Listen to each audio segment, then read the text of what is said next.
Can we just pretend that football didn't happen last night? Is that right? Can we do that? No, we can't. We got to talk about it. How are we doing, everyone? Sam here, United People's TV. We're here talking about that game last night in Seville. I didn't think that we'll be opening the red therapy room again. Yeah. Here we are. One more time. One more time for old time's sake. Jeez. What did we see last night? I don't think we learned anything new last night, which is kind of the worst part of it, I suppose. It was just the most extreme. It's probably not even the most extreme example of it this season. We'd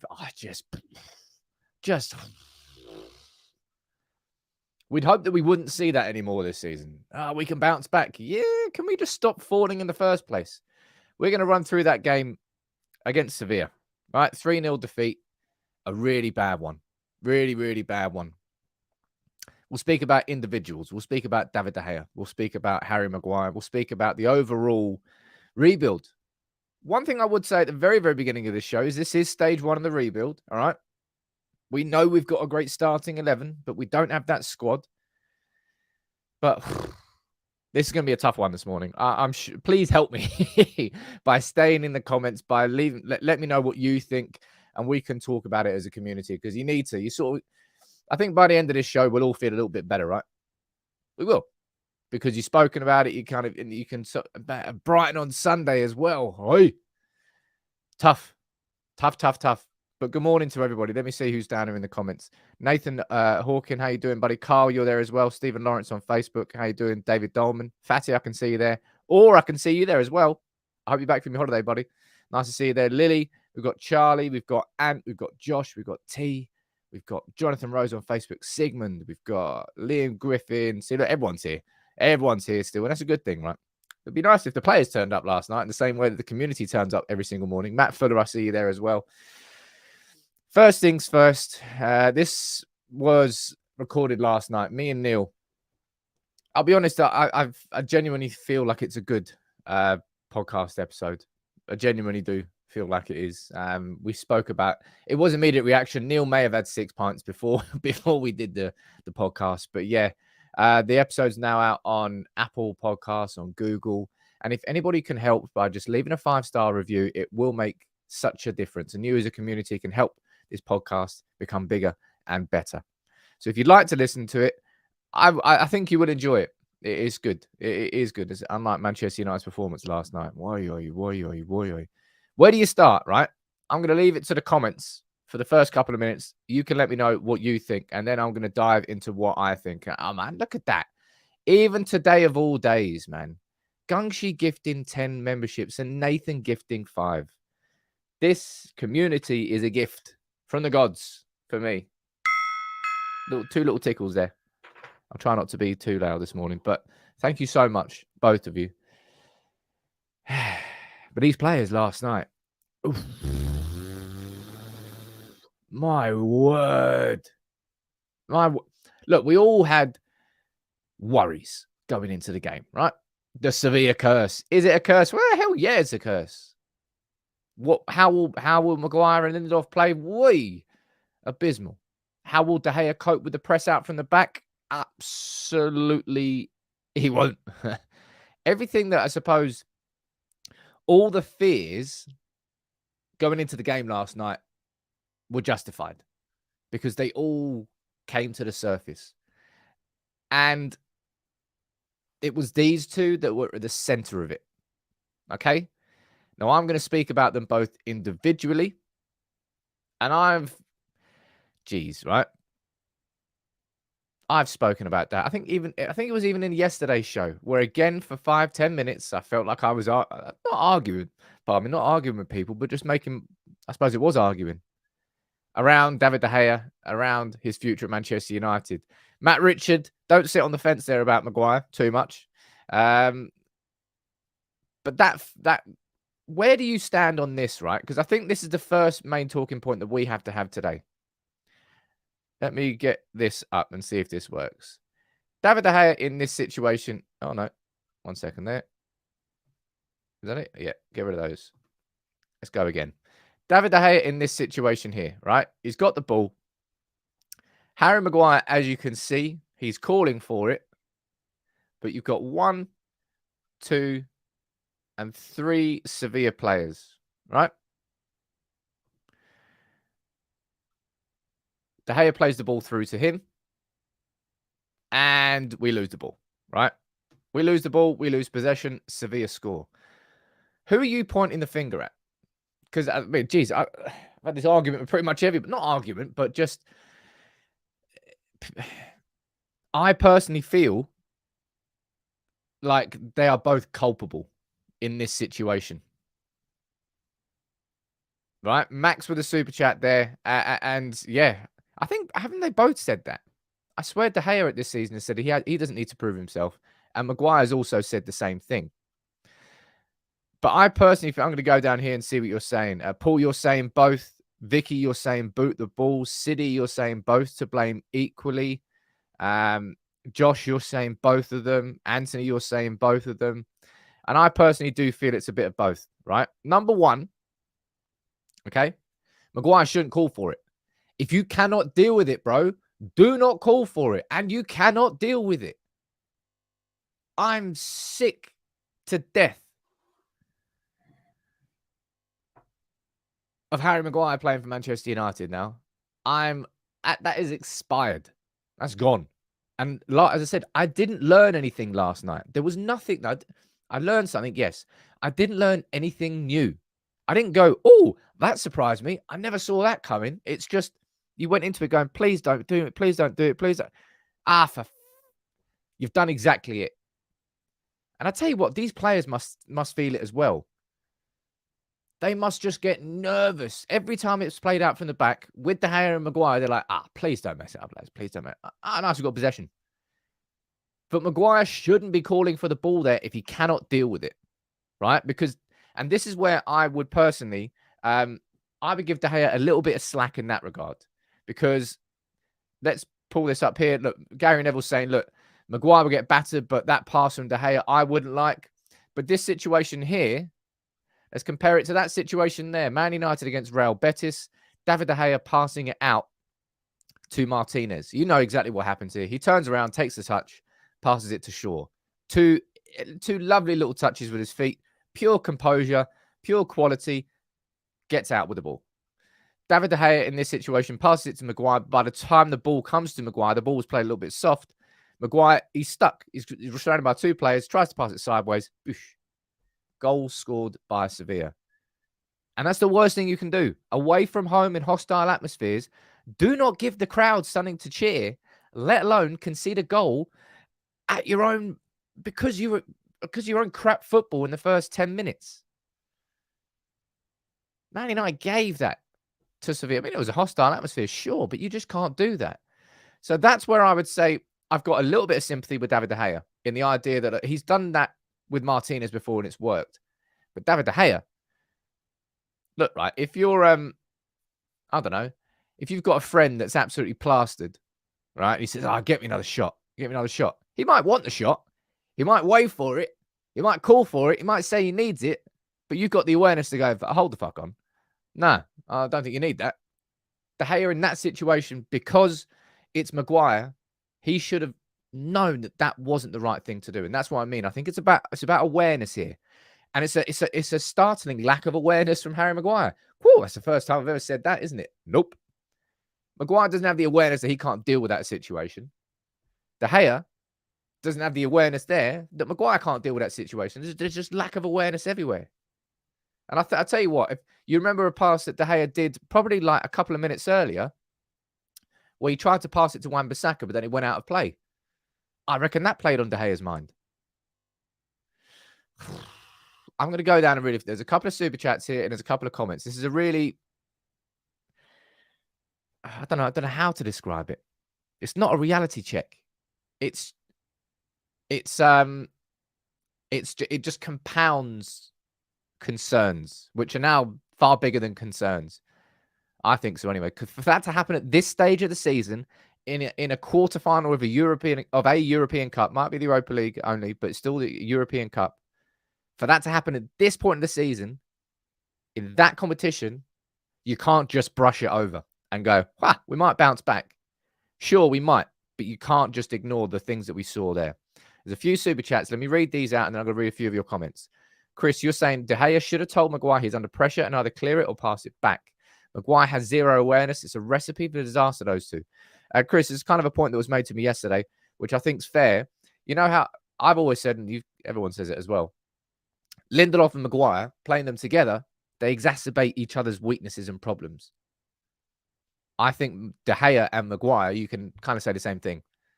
They both have that a little bit of trepidation, a little bit of lack of confidence in their own ability. And it's exemplified because they play with each other. I think so anyway.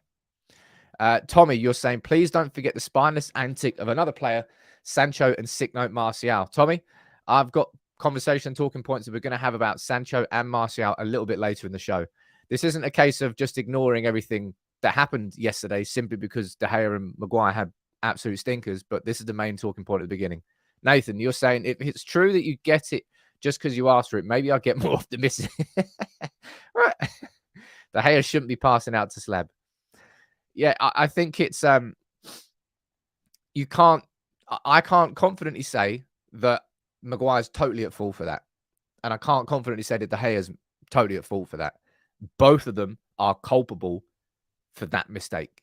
And to do that in the first 10 minutes is it gave the game to them. And I tell you what, look, De Gea's done it before this season. I'm gonna do a video on this lunchtime. There's no way I'm ignoring this. That was Manchester United against Brentford. That was De Gea trying to learn to play out from the back. That was Eriksen with how many players around him? 3 players around him, you might say. That's interesting. And that was Eriksen, got pressed, lost the ball. That was 2-0. That was game over within like 15, 20 minutes against Brentford, wasn't it? It's almost like we've seen this problem all season long. It's almost... It's not almost anything. And I genuinely say this, right? I take zero pleasure in watching that from De Gea and watching that from Maguire last night.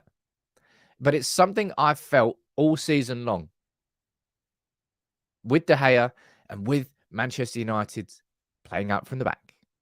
Martinez and Varane have made such a difference. I don't think you realize how much of a difference it's going to make when we get a goalkeeper of that level who's doing it, like Martinez and Varane is. You do not realize how integral a goalkeeper is to Ten Hag's system. And I've kind of sat on the fence for quite some time about this, right? So Paul Scholes was asked about De Gea yesterday. He said, look, you have to question the goalkeeper. I think Ten Hag will want to play out from the back. There's no think about it. It is the cornerstone of his build-up play. He said, De Gea is not a fantastic footballer. You saw the pass he played. You have to read the situation. Now, Ten Hag, after the game, said this. He said, he is the one with the most clean sheets in the Premier League. That shows he's a very capable goalkeeper. I tell you what, that's a pretty political way. That's a very smart way for Ten Hag not to answer the question. He was asked whether De Gea is going to be number 1 next season, and he didn't ask the question, answer the question. He just said something else, which is completely true. De Gea is leading the Golden Gloves race. But he is a problem. And as I said, I've been, sorry, no, wrong one. I've been speaking about a goalkeeper. And I've been slammed. Like in this, even in this community, we've had arguments probably 3 or 4 times now. I've reached a point now where I'm happy to take the stick. All right? Because I think it needs to be affirmed. Like, it needs to be affirmed how important it is for us to get a new goalkeeper. I'm going to get plenty of stick, and I got loads of stick for Ronaldo, and I dealt with it. And I will deal with the stick that I'm going to get. But David De Gea should not be Manchester United's number 1 goalkeeper next season. End of story. All right? End of story. Whether or not he is at this club on a reduced contract, I think there's still a question to that. There is still a conversation, a talking point we can all have as a community. I'll tell you what, if David De Gea hadn't have been brilliant for us for so long, That wouldn't even be a conversation. That's pure sentiment. That is pure sentiment that is driving that. And sentiment is going to get us nowhere near the Premier League, nowhere near the Champions League titles. All right. Sentiment will only take us downwards. And the idea that we're going to, the idea of Man United spent what, 200 grand a week, I think it would be. 200 grand a week, I think would be. If De Gea signed a new contract, we'd be paying 200 grand a week for a backup goalkeeper. It's mad. But yeah, I haven't sat on the fence, but I've tried to understand and see both points of view. I can't understand that point of view anymore. The agenda, call it what you honestly call it what you want now.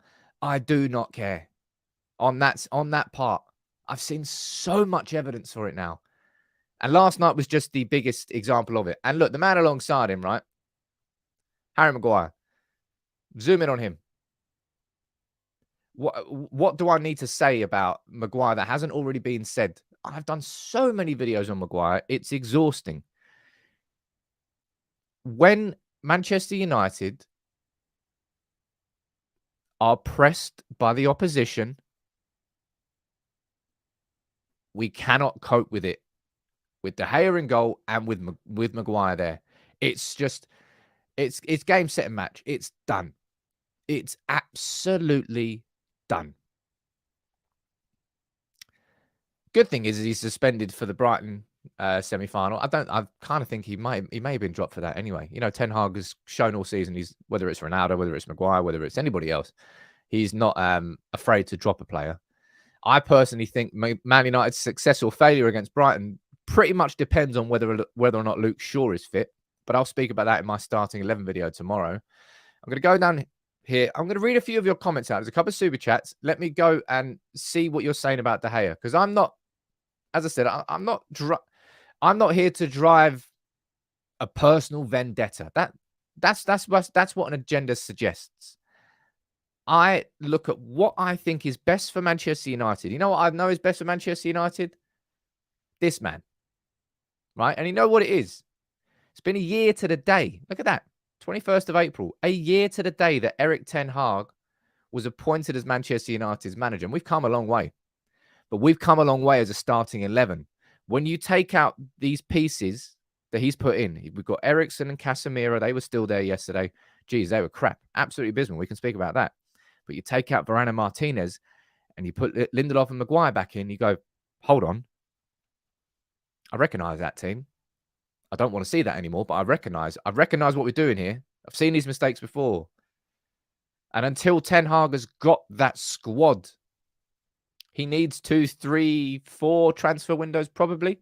He's had one so far. Depends if you want to count January. We've got Weghorst in on loan, so not really. He needs at least 2 or 3. That's when we can start. We won't see games like that, like last night. Man, it rears its ugly head, doesn't it? Let me see what you're saying about De Gea then. Right, let me pull this up here. Alex, you're saying, who do you think should be our number 1 goalkeeper next season? And Jonathan, you've asked the same question. Quite a few of you have.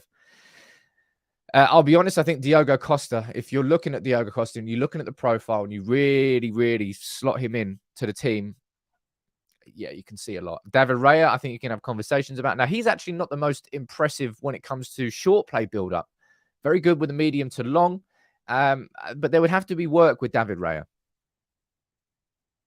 But he would definitely be a better profile of a fit.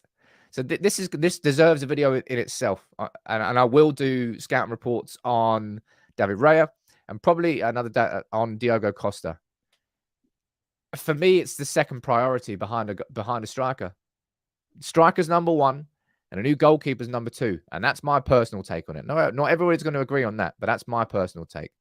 Jibat, you're saying Maguire's our third choice. He played because our first 2 were missing. Why is a one-trick pony like De Gea our first choice goalkeeper and we're extending his deal?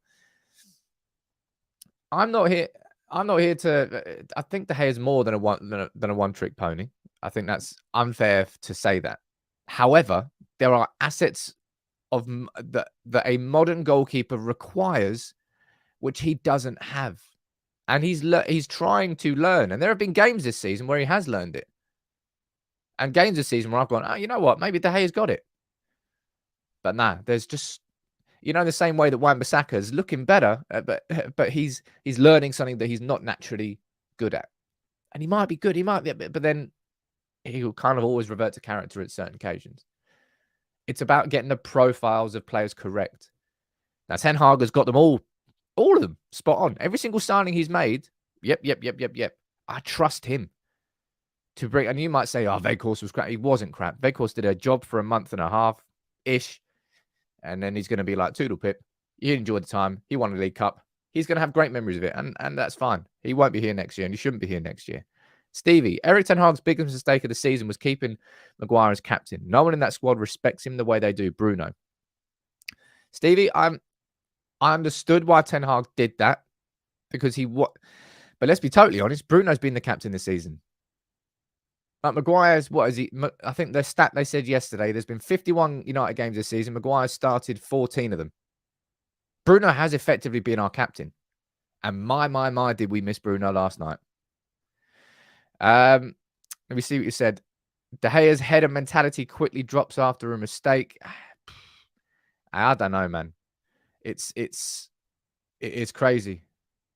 Let me see what you're saying down there. And you're disagreeing.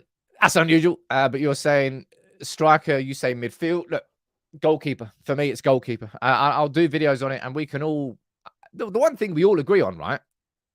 Which is nice to actually agree on something. We all agree that number one is a striker, right? Or do we?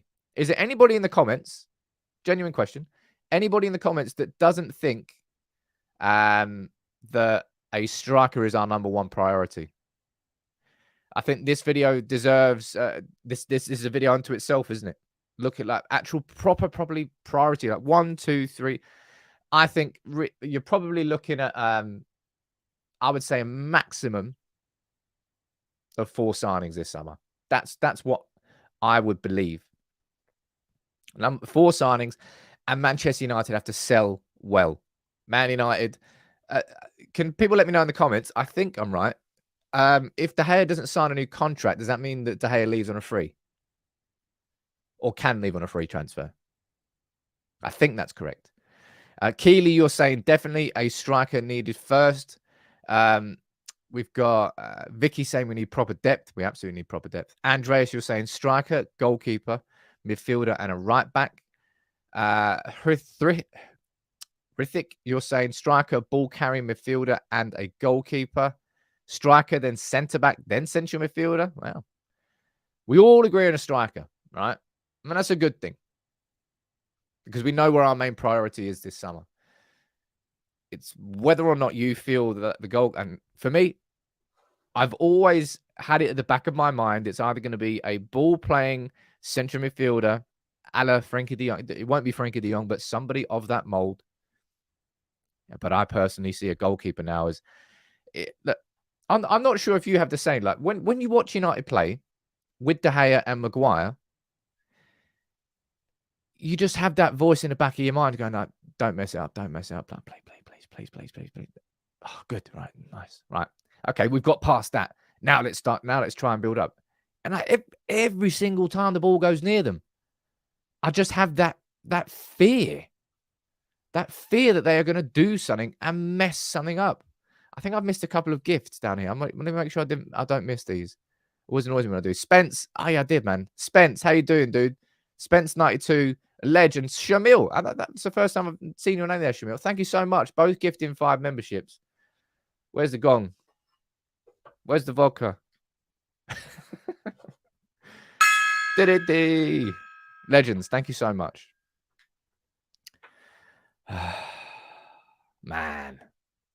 That was bad, wasn't it? Look, the reaction in the press, I think, is completely correct.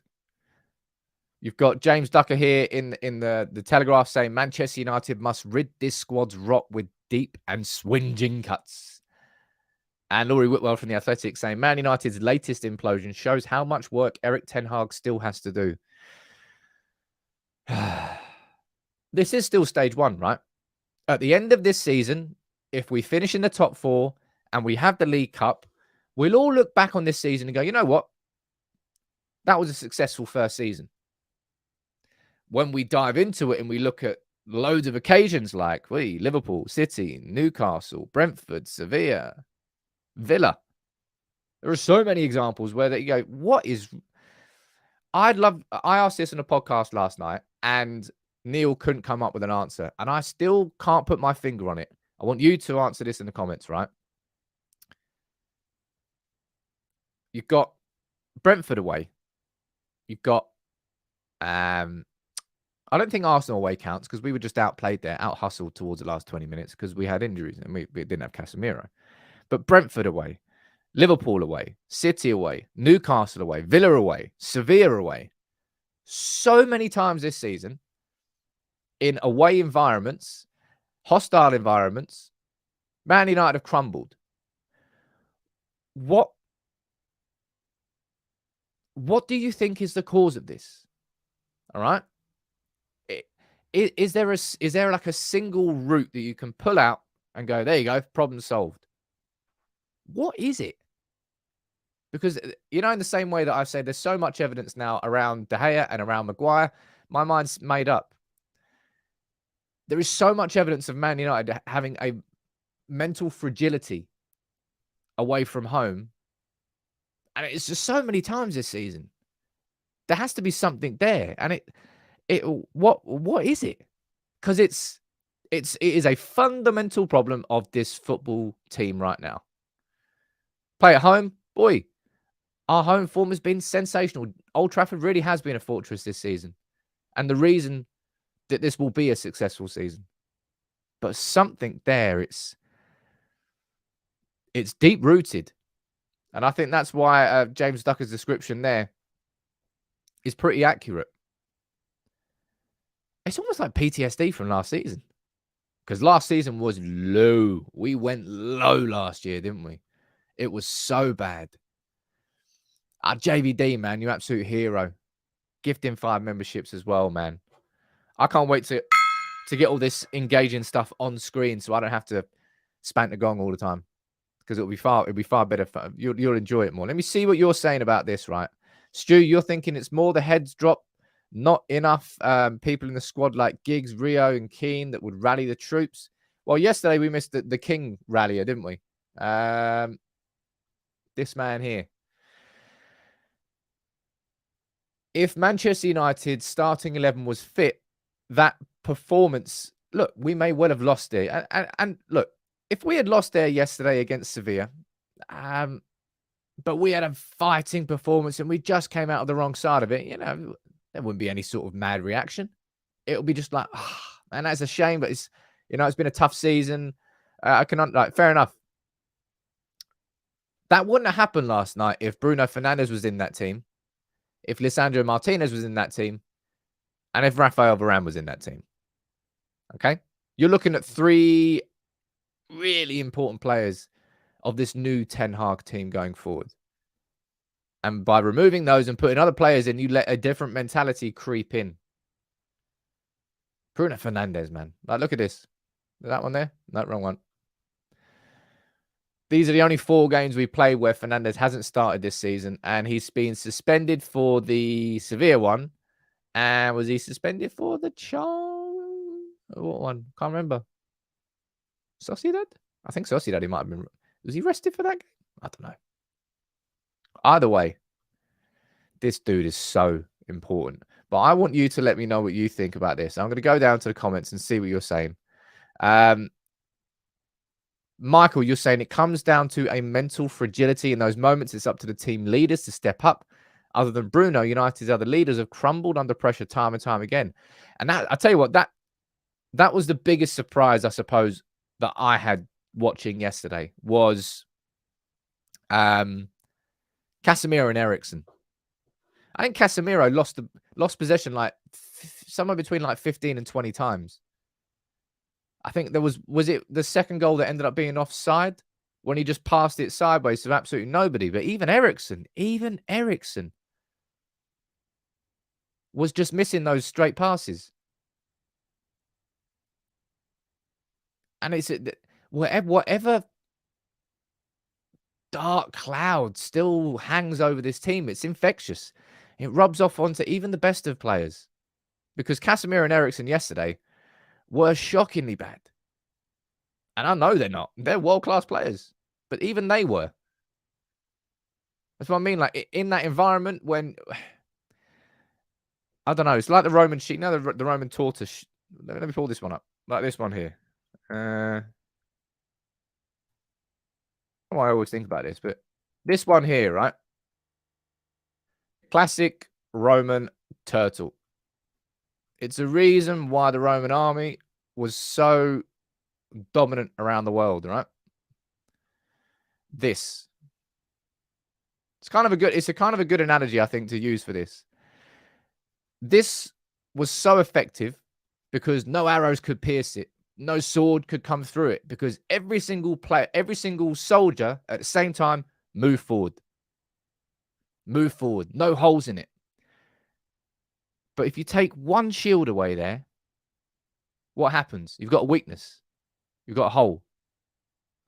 And that's what Manchester United's team looks like when you take Varane, Martinez, and Bruno out of it. And Casemiro and Eriksen. But even though both of them were in there last night, there were holes. There were holes in defence. It's bad. It was bad, wasn't it? It was bad. Really, really bad. What do you think? What do you think Erik Ten Hag's reaction is going to be to that last night? Well, we've obviously got Brighton on Sunday. I'll leave my full prediction for that game for the preview that's going to go out tomorrow morning. But what does he change? Because I tell you what, Sabitzer did not look fit. Bruno's definitely starting there. You're looking at midfield three. The midfield pits itself. Eriksen, Casemiro, Bruno. That's easy. Marcus Rashford didn't look 100% fit because he's not 100% fit. Luke Shaw didn't look 100% fit because he's not 100% fit. Maguire suspended. Varane's injured. Martinez is injured. De Gea had an absolute poopy stinker. But, and I'll say this, right? Ten Hag is not a manager. He's shown it so often this season. He did it with Ronaldo, did it with so many other people.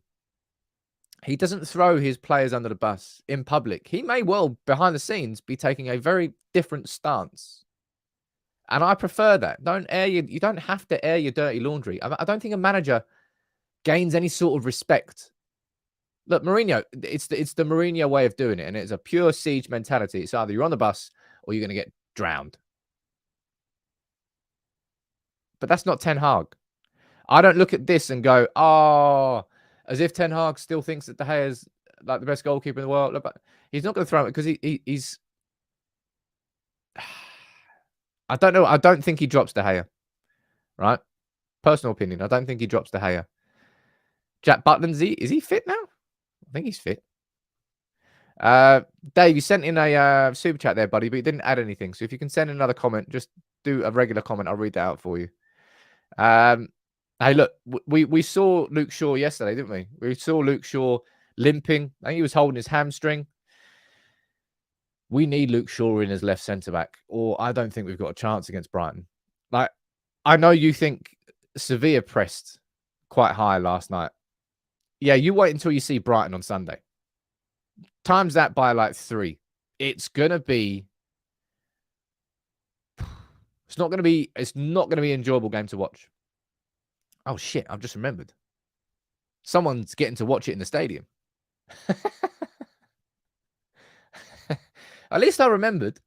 I had it up here, but I was getting so distracted. Hey, look, thank you, everybody, always, for being part of what I would consider the best community in the world.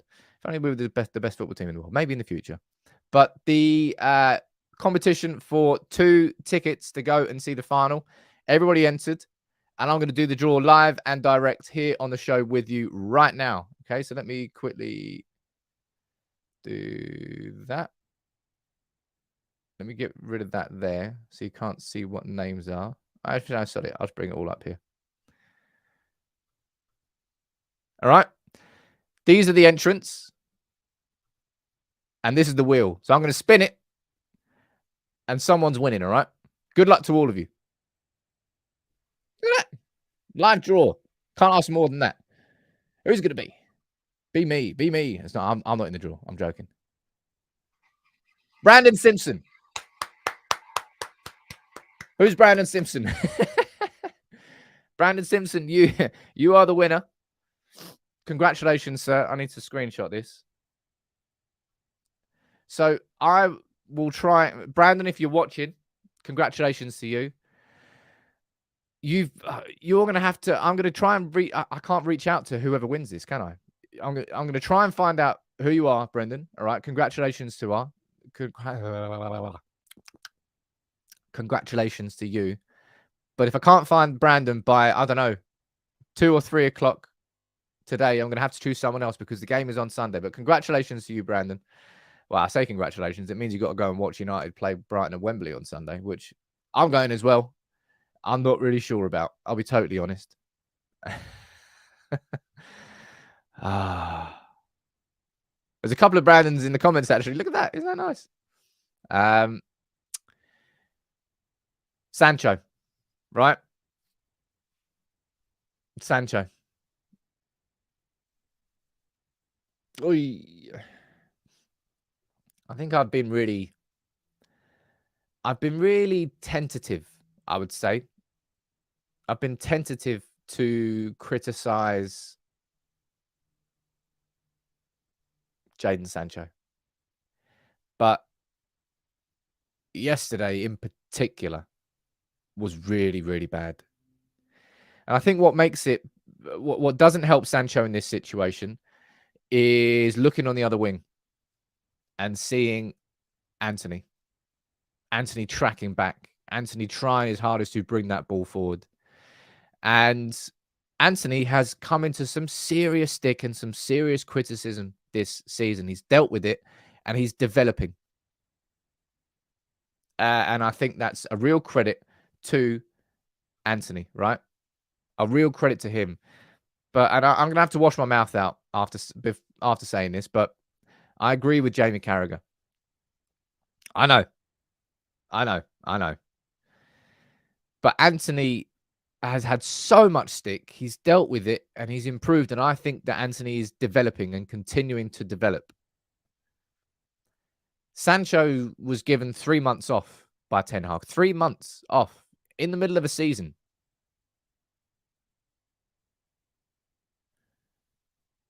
And still, I think, was it Everton a few weeks ago that passed him at McTominay? Just how he played. It almost feels like Sancho he's just not on the same wavelength as these players. He's not on the same wavelength as this style. And the same way that I don't think that David De Gea suits Ten Hag's style. I don't think Harry Maguire suits Ten Hag's style. I think the evidence is starting to mount that maybe Sancho doesn't fit Erik Ten Hag's style. It's if you're looking at attitude, and that's a big part of a football player. Of course, you're looking at attitude. That's where Anthony and Sancho are polar opposites. Anthony will just headbutt someone and run away quick. Sancho will give him a little handshake, little sit down, little conversation. He's not an aggressive type of player. He's an artiste when he's on the ball and he's on form and he's confident and he's flowing. He's pretty unstoppable. But this is not the Borussia Dortmund Jadon Sancho. And whatever it is that's going on upstairs in his head or whatever it is in this system, it just doesn't seem to be working. Right? And I want to know what you think about Sancho in the comments. There's a comment there from Tyler saying, look, are we all forgetting that Sancho has had to deal with a lot this season? He's young. He came back into this team where they've been flying. I would give him one more season. I think Jadon Sancho gets one more season. I agree with you, Tyler. However, he's got to start showing something that he's not showing. And I think it's aggression.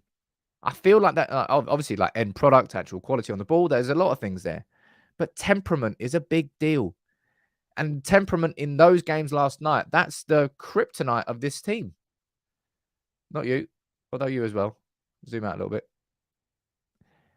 The temperament is just wrong. And it's just like as soon as something goes wrong, these players go, absolutely crap themselves, don't want the ball, and don't want to take any responsibility for it. Spence, what are you saying, sir? We're all last year or two saying Rashford looked disinterested, didn't fit in this team anymore, and now look where we are. I still hope for Sancho. Hey, dude, I really, really hope so. But I don't know. I think it's more his character, personality, and temperament that I think I have fundamental questions about. I do not doubt Sancho's footballing ability. I don't. We've all seen him when he's at his pop, and he's class. But I just do, having been given 3 months off, and we don't know, and maybe we never will, and we shouldn't expect to. It's private. Understand why Sancho was given that much time off. Something really must have been going on. But United can't afford to be a football club with passengers anymore. No matter how good they have been for the club, like David De Gea, no matter how good their talent is, like Jadon Sancho, if they're not delivering for what the current circumstances are, then you have to question whether they're going to have a long-term future at the club. Now, I think Jadon Sancho is going to be here next season. And I still hope that he can, whatever's missing, that he can find it, that Ten Hag can help unlock that. But yeah, when you look at how Anthony's dealt with the criticism, and he's had 10 times more of it than Sancho has had, by the way, and how he's developing, it puts more pressure on Jadon Sancho to deliver, because no player at United can be a passenger anymore. I'll tell you what happened last night. Who could possibly have seen this coming? Honestly, apart from everybody. And here we are again, talking about how impressive and influential Martial has been in the last 3 to 4 games. And bingo bango, Martial gets injured. How many more times do you want to repeat the story? How many more times do you want to have this conversation? Now, I actually disagree with what Paul Scholes said here. He said when the going gets tough, he doesn't have the heart for it. When the going gets tough, I don't think he's got the body for it. And maybe maybe I'm wrong, and maybe there was just like a slight niggle and a slight injury, and he exacerbated it to go off. But let's not make assumptions on that. But if we're talking about the mental fragilities of this team, I said it, and how many? I think Neil said this in the podcast. Right, you're probably looking at 2 strikers that Man United need this summer before we sign anybody else. Because we already know that we need an out-and-out number 1. Not number 9, an out-and-out number 9. Pure world-class number 9. But Weghorst, I don't think should be getting a deal now. Weghorst did a job, placeholder. I can remember those 6 weeks where he came in and did a really good job, won the League Cup, beat Barcelona. Thank you. Brilliant. Off you pop. And then Martial. I think next season there's a position for Martial inside this squad if he, I suppose, is the replacement for Weghorst. Which means we need a number 9. But then you're looking at, say, I don't know, call it Kane or Osimhen or anybody like that. That's your main striker. And then you've got Martial as the backup. Martial's going to spend time being injured next season, isn't he? So then what? You've got no backup for your main one? You probably need another. Man, it's very, I'll tell you what, I think it's extremely difficult to accurately define the priority list for Manchester United this summer, because it is a summer because we don't even know who's going to own the damn club. Plus, there are going to be FFP restrictions on us because we lost 200 million as a business over the last 3 years, because almost like we've been owned by the Glazers. Those two things combined means that this summer, there will be a limitation on what we can do. We can't go out there and sign a world-class number 9, sign a backup, sign a ball-playing midfielder, sign a top-class goalkeeper, sign a right-back. Brilliant. Oh, yeah, great. We won't be able to. So we're going to have to prioritize. And I think this summer there will be a position that we could do with strengthening that we aren't capable of strengthening just yet. Unless, and this is the difference, unless United really genuinely sell and sell big. And I'm talking like Maguire, McTominay, Martial, Telles, Elanga, Wan-Bissaka, sort of others, Brandon Williams. I would say De Gea leaving. There are so many players that I think that we could shift on, but we rarely do that as a football club. If that changes this summer, then it could be an incredible summer, but history tells us that United don't do that. Jordan, you kind of made... I'll tell you what, I should have done a poll on this. I apologize about that, ladies and gents. I should have done a poll on David De Gea throughout the show. Yeah, look, you can obviously get Marcus Thuram. He's free. You can get him from Borussia Mönchengladbach. That would be a good fit. That would be an excellent third choice. Dean Henderson, Donny van der Beek. Yeah, look, there's so many players. If we sell correct, then I think we can really do far more this summer than maybe we feel like we can. But it really, in my opinion, does depend on whether we sell properly. The last couple of minutes of the show, look, I always encourage your comments and questions. I think today was a tough one, right? It's been 1 year to the day since Ten Hag came in. We've made so much progress when we have his players in. But when we don't and you take them out, you lift up the plaster and you go, well, look, there's a gaping wound under there. And that's last season. That's Man United when you revert back to the team that we had previously. It's That was tough last night. Now, all season long, whether it's Newcastle, City, Villa, Liverpool, Man United have responded to adversity. I would be surprised if I'm not looking forward to Sunday. The way that Brighton are playing, the season that Brighton are having. Man, it's going to be tough on Sunday. Jordan, you're saying these two need to have their contracts terminated. I'm not saying that they should have their contracts terminated. Maguire, you might disagree, but Maguire, we should be getting somewhere in the region of 30 to 40 million for. Established, Premier League experienced, international footballer. Harry Maguire goes for somewhere in the region of 30 to 40 mil. I don't know to who. Maybe that's outrageous, but at least 30. McTominay should be 20 to 30. Martial should be 20 to 30. Donny van der Beek somewhere in the 10 million region mark. Same with Telles, Brandon Williams, Wan-Bissaka somewhere in 10 to 20. There's so much money that we should be making here.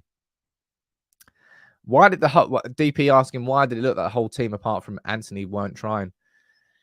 It's because we conceded in that first 10 minutes, and it's just rule number 1 of playing in tough environments away from home. Don't concede in the first 15. Do whatever you can to make sure you don't concede in the first 15. Then the crowd will quieten down a little bit. Then you can start playing ball. A 90-minute game away from home in hostile atmospheres has to be played in parts. Part 1, 0 to 15 minutes. Don't concede. Part 2, 15 minutes to 45 minutes, 15 minutes to 30 minutes. Start trying to play a little bit of football. Start trying to string some passes together. 30 to 45 minutes, try and get a goal in before half-time. Brilliant. But there was no game management like that at all yesterday. At all. Right? And I don't personally think you can put that at the feet of Ten Hag. I think you're looking at that as the player's fault.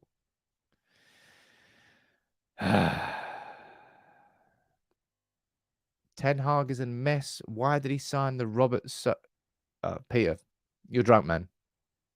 Should stop drinking this early in the morning. Fred, you're asking for the Brighton prediction.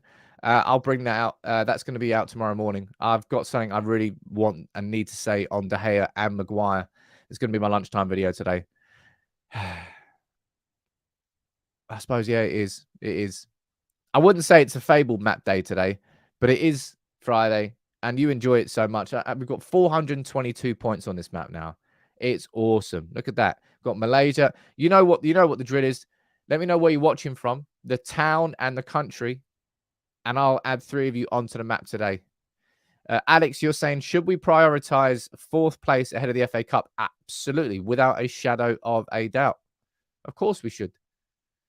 Top 4 has always been the priority. But given that we don't play Spurs till Thursday, we've got to go out and try and win the game on Sunday.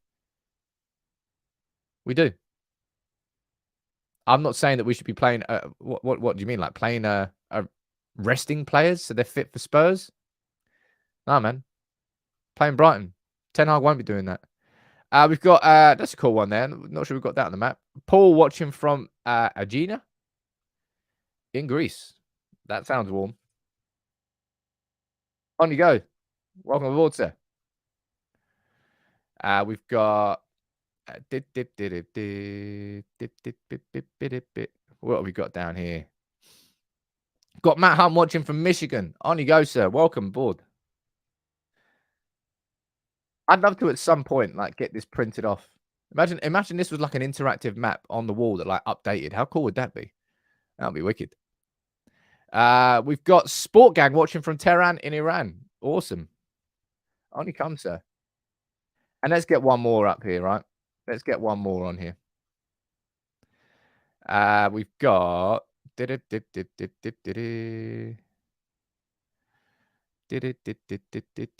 oh, can he spell? Can he spell?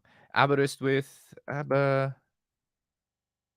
yes, Aberystwyth Dyfed. On you go. From Wales. I think that's on there. Yes. Wales on there as well. Thank you so much, Luke. You're on. Thank you so much to everybody. Look, we've made the draw. And Brandon Simpson, congratulations to you. I've got Brandon's email, so I will be reaching out to Brandon. If I don't hear back from Brandon by the end of today, I'm going to do a redraw. I'll take a video of it, and I'll email that person too. All right? Thank you all for joining in. That really was not the end of the week that I wanted. What I will say to end on a positive note, this man's our manager, right? 1 year to the day that Ten Hag came in. We made so much progress this season. We've seen the light. We've seen Man United against Barcelona. We've seen Man United against Spurs. We've seen how good this Ten Hag team can be. We've also seen what happens when you take players out of it and the mental weaknesses that still exist inside like poison. There's so much more work that needs to be done. My video today will be focusing on De Gea and Maguire. As I've said many a time, neither of them are suitable to this long-term future for Ten Hag, and I'm happy to be the fall guy. If I get slated by people, then that's fair enough, but I feel really strongly on the opinion of it. And that's not a lesson that I've learned from yesterday. It's just that yesterday's defeat to Sevilla only proved the point. All right. Thank you all for joining in. Thank you, everybody who gifted memberships and to the great community. I'm going to go pretend that football doesn't exist until Sunday when we probably lose again.